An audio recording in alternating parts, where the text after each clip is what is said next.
Hello, my name is Rocco, and today we will be focusing exclusively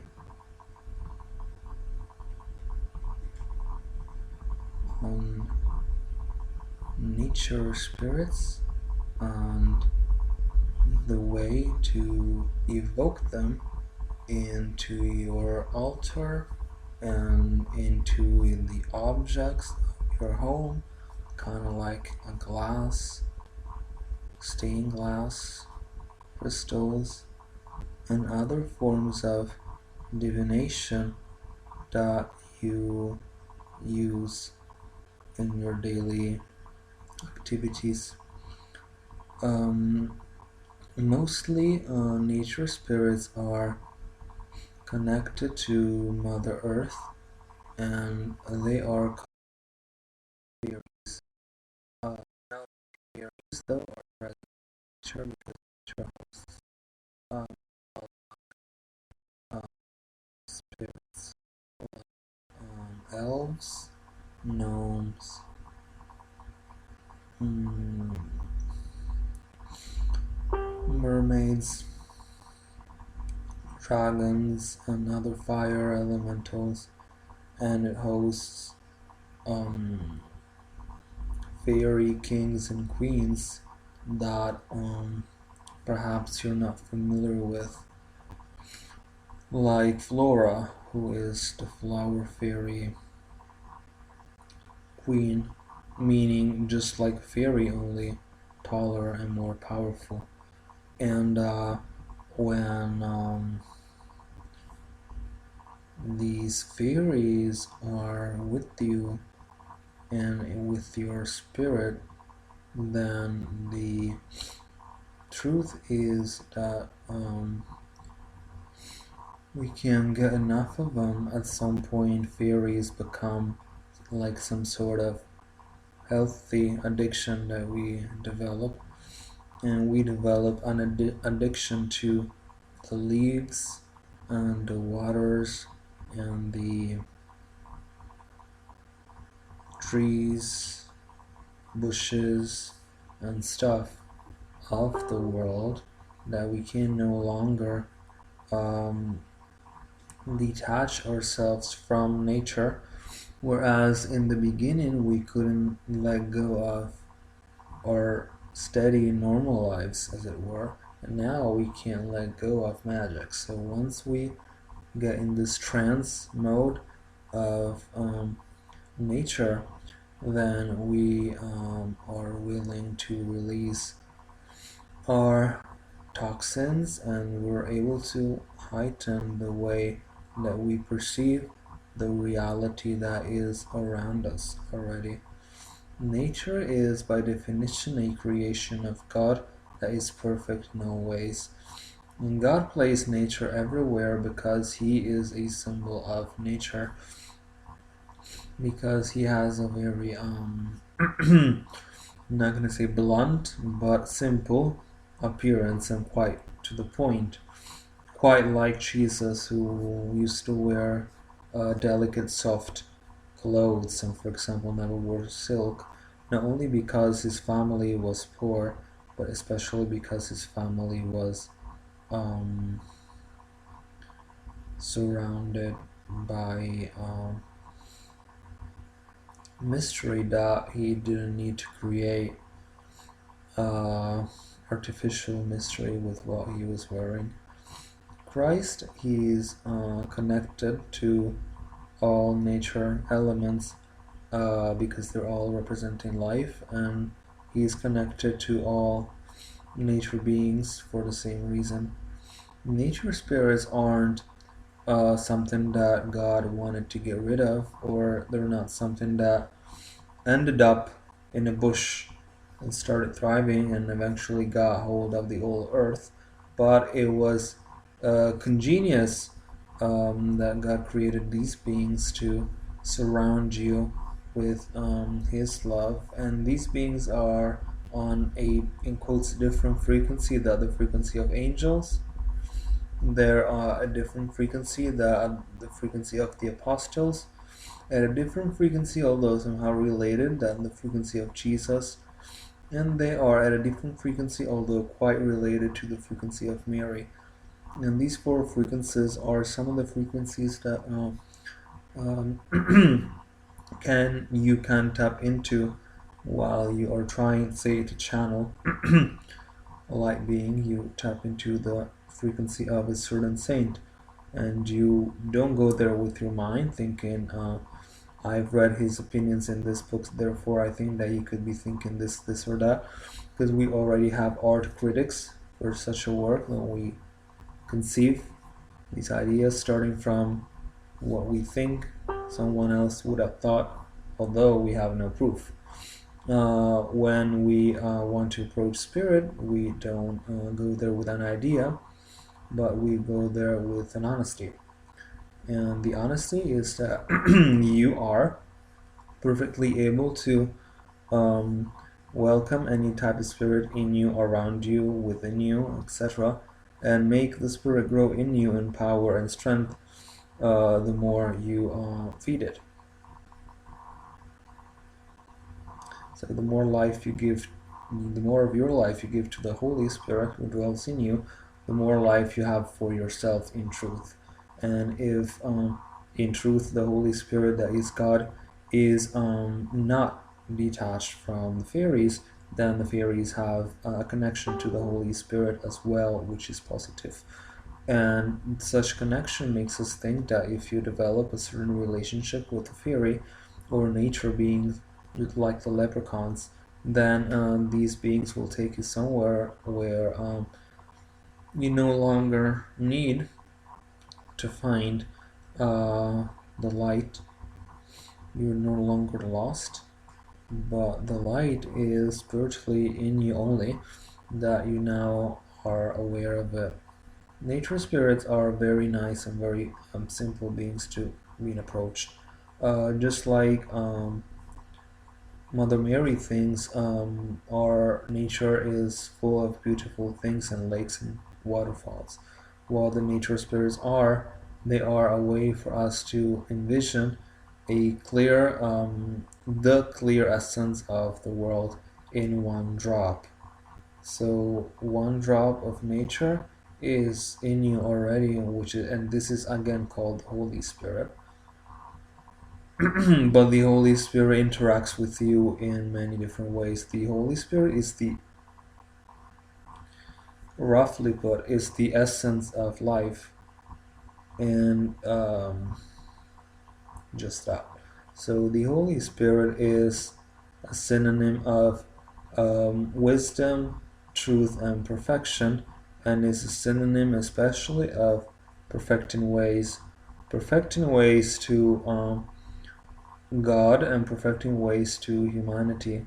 So this connection between God and humanity can be perfectly aware and can be perfectly and totally neutralized by your essence. Your essence is so beautiful and so perfect that we can't really get a sense of it. We can get a sense of our essence only when our essence is completely satisfied and completely true and completely wise and completely complete. And because our essence is completely complete, then our essence is no longer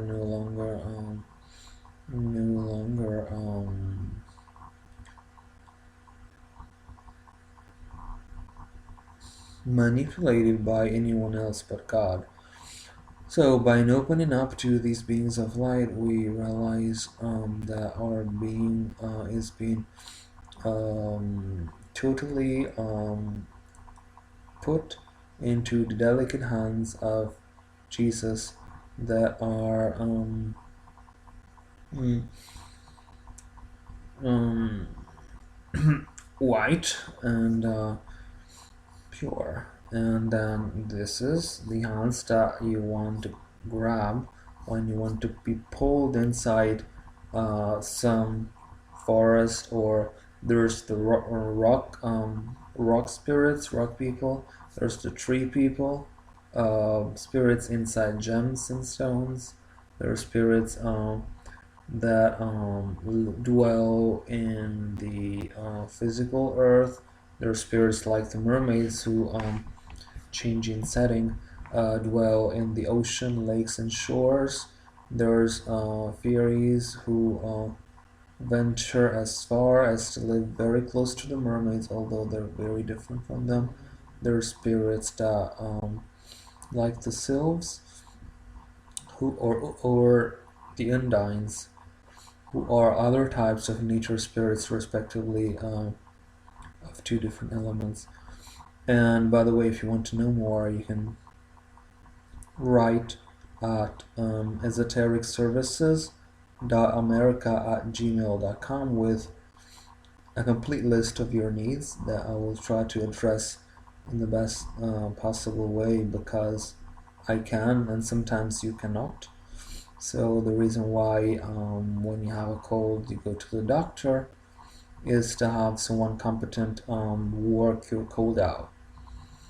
And when you have something more serious, it's a good idea to humbly approach a spiritual master that hasn't only been forged by the experiences of this lifetime, but has been instructed by the Holy Spirit to be a guru and a teacher for many previous lifetimes. That is not always the case with a lot of spiritual teachers that are around there today. So we don't only, you don't judge, but you don't only wait. We're like,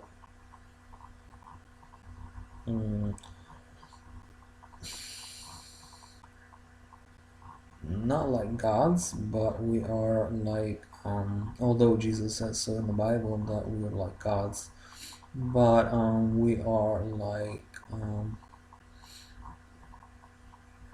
ourselves. And then nature, going back there, is pretty much like ourselves. And because we are not tamed, we are not polluted, and we, in essence, and we are not complete. So all the creation of God is terribly missing, especially in the waters, but that's more visible, but terribly missing the touch with the Almighty, because He is the other part of the equation of these pools and the sea, and also these spirits that dwell in nature. So God, which way? Oh, God truly is one of you, and truly is one of us. But somehow he found himself in the position to be more, and he this is an hypothesis that he was also a joke, that he basically found himself in the position to create us, and he didn't hesitate to help.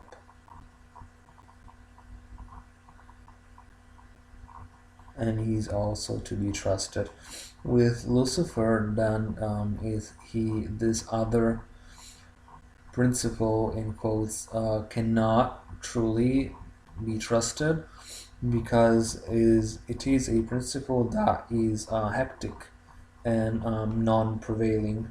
Therefore, it has a very strong urge, almost an obsession, to prevail onto you and onto us, for having stolen his position as an angel, because he would have stayed an angel if humans weren't created, because he wouldn't have revolted. That's fact.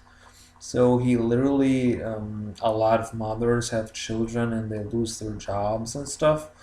Same thing here. He basically he got like their joke. He got fired by God, who decided that he was no longer suitable for the role that he put himself up for to him, being God, both the creator and the manager of the universe. So, although he shares a lot of duties with Christ and again the Holy Spirit and Mary, more in the form of intermediation, Mary, that is. So, all these beings, including the unicorns and again fairy queens and kings, and there's dozens of them, not an extensive number of queens and kings, but there's several. And there's a whole lot of spirits that have butterfly wings like the fairies. Um, how to invoke, and how to connect to, especially how to connect to the spirits of nature. You connect to the spirits of nature by loving nature and its perfection and everything God did for you in your whole life. Accepting nature as it is and accepting especially your nature as it is, no matter what it is. And once you work out this delicate task, including acceptance of your sexuality, and including acceptance of, if so, homosexuality, and including acceptance of, if so, transgenderism, and including, if so, acceptance of your absolute need for everything that is absolutely taken seriously by God as you being an imperfect being, in the sense of needing everything that you don't have the possibility to create with your own hands. So for everything else, just like the commercial that for everything else you have first MasterCard, and then same thing with God. We have humans, and then for everything else you have God. So then the picture of the creation is very essential. Once you buy into that, you have no room for anything else. And the fairies, usually, while they are, and that's the only way that I want to share with you today, how to invoke them and how to connect with them. Try for 2-3 days to be delicate of heart and try to be more moved by the suffering of the world. Try to be more connected to the suffering of Jesus dying at the cross. Try to be more connected to the elves singing and the wind blowing and the water singing as well and elevating you. Be connected to this all. It only takes a second or a minute if you prefer. And during this minute you become more connected to everything, and because everything is more connected to you, you are more connected to everything. Once you are at that stage, the average person gets there in 2 days. Then the next step is to simply open yourself up to all types of divine, use that terminology, nature, spirits, and ask Jesus for guidance. And once you are opened up for fairies, that is, you are opened up to elves and leprechauns and dragons and unicorns and sylphs and mermaids and nymphs and gnomes and again leprechauns, and that's it. So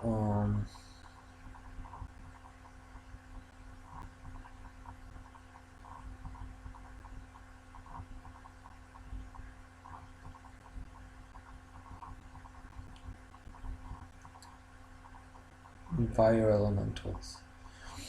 You take this whole package with you, and boom, you descend on the earth,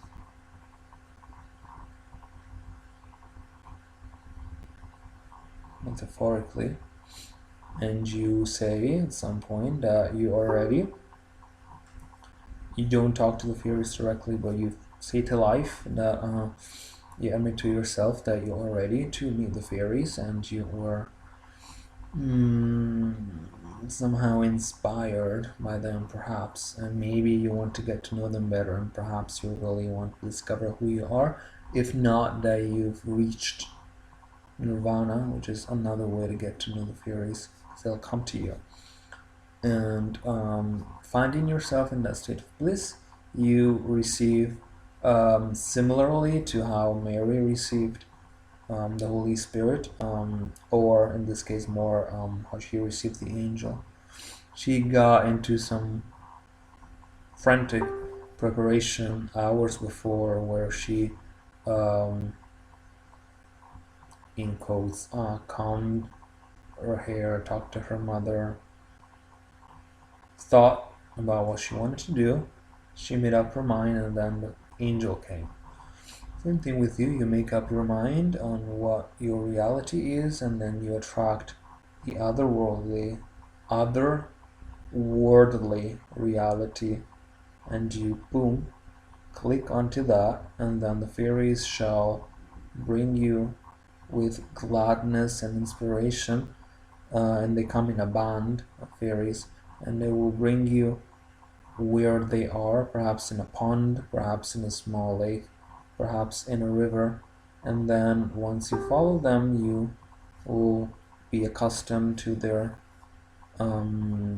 duties, tasks, responsibilities. You will be given things to drink and to eat, sometimes, especially if you're contacting the gnomes, and you will be shown the true essence of Christ's light and how it relates to you. Christ says that all these creatures are in the light because, first he says so, and then after that, because people have never stopped and think that nature spirits are truly beneficial to the planet. Now you know that. Secondly, Mother Mary says that you are ready. Fairies will come to you, nature spirits will come to you, if you take these 3 days passage where you admit the existence of nature spirits. Second day, you admit that you want to be ready for them, and you ask the fairies to prepare you. And third, possibly you make some changes, as I showed before. Third day, without you asking, the fairies will come knock at your door, and they will bring you to their world for possibly a couple of hours, and you won't want to come back, but you will have to. And it could last anywhere from 10 minutes to 3 or 4 hours, depending on who you are. So I'm glad you had the time to listen to me, to listen to the fairies, to click onto their wisdom, to buy into their forest, to drawn into their heart, to rebel against the usurpers of nature, and to play tricks on the less fortunate travelers of the subconscious. Today we have mastered great knowledge, and I am ready, Rocco, am ready to show you the next video that next time I will put together to better answer your energetic needs according to what my angels and spirit guides tell me that you need each and every time. Ciao.